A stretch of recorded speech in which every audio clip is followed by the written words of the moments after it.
భారత్తో యుద్ధం చేస్తూ ఆర్థికంగా నష్టపోయినటువంటి పాకిస్తాన్కి ఇప్పుడు మరొక సంక్షోభం అయితే ఎదురైంది. అదేంటంటే పెట్రోల్ కొరత.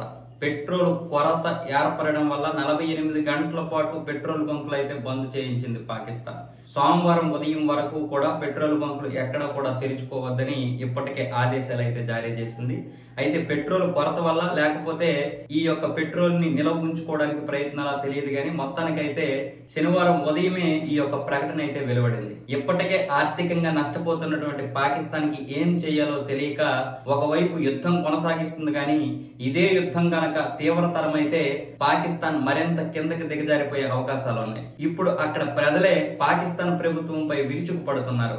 భారతదేశంతో మనకి యుద్ధం చేత కానప్పుడు ఎందుకు అనవసరంగా యుద్ధం చేయాలని కొంతమంది అంటే, మరికొంతమంది వచ్చేసి ఉగ్రవాదులపై వారు పోరు సలుపుతుంటే నువ్వు సైనికుల్ని ఎందుకు అక్కడ యుద్ధం నిలిపేవంటూ మరికొంతమంది విమర్శలు చేస్తున్నారు. భారత్ మొదటి నుంచి కూడా కేవలం ఉగ్రదాడులపైనే ప్రతిచర్యగా చేపడుతుంటే మనం ఇప్పుడు ఆ ఉగ్ర చర్యలకి ప్రతిగా భారత్ పై యుద్ధం చేపట్టడం వల్ల ప్రపంచ దేశాలు మనల్ని ఉగ్ర దేశంగా గుర్తిస్తాయనడంలో ఎలాంటి సందేహం లేదంటూ చాలా మంది రాజకీయ విశ్లేషకులే ఇప్పుడు పాకిస్తాన్ ప్రభుత్వంపై విరుచుకుపడుతున్నారు. అంతెందుకు ఆ దేశ ఎంపీ స్వయంగా పార్లమెంట్ లో షహబాజ్ షరీఫ్ ని ఇష్టం వచ్చినట్లు తిట్టాడు.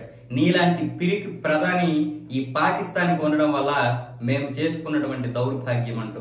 అంతేకాదు పొరుగు దేశ ప్రధాని నరేంద్ర మోదీ పేరు వినడానికి లేదా ఆ పేరు పలకడానికే భయపడిపోతున్నటువంటి మా ప్రధానమంత్రి అంటూ అక్కడ పార్లమెంట్ లోనే తన అక్కసనైతే వెళ్ళగక్కాడు ఒక ప్రతిపక్ష పార్టీ ఎంపీ. అంతేకాకుండా స్వపక్షంలో ఉన్నటువంటి ఒక ఎంపీ స్వయంగా అల్లాహ్కి మొక్కుతూ ఈ యొక్క యుద్ధం నుంచి మమ్మల్ని బయటపడే ఈ ప్రజల్ని కాపాడు, భారతదేశం మాపై యుద్ధం చేయకుండా ఏదో ఒకటి చేసి ఆపు, లేదనుకుంటే శత్రువును ఓడించడానికి మాకు ఏదైనా బలాన్ని ఇవ్వంటూ వేడుకుంటూ కన్నీళ్లు పెట్టుకున్నాడు. ఇలాంటి సమయంలో పాకిస్తాన్ ఇంకా కూడా కవ్వింపు చర్యలు చేపడుతూ తన పరువును నిలబెట్టుకోవడానికి పనికిరాని డ్రోన్లతోనైతే దాడి చేస్తుంది. అంతేకాకుండా ఇంకా అక్కడతో సంతృప్తి చెందకపోవడం వల్ల, ఎందుకంటే ఆ 400 డ్రోన్లు గాలిలోనే పేల్చేసినటువంటి మన వ్యవస్థను చూసి బెత్తరపోయిన పాకిస్తాన్ ఇప్పుడు సామాన్య ప్రజలపై విరుచుకుపడుతూ సామాన్య ప్రజల యొక్క ఇళ్లని ధ్వంసం చేసే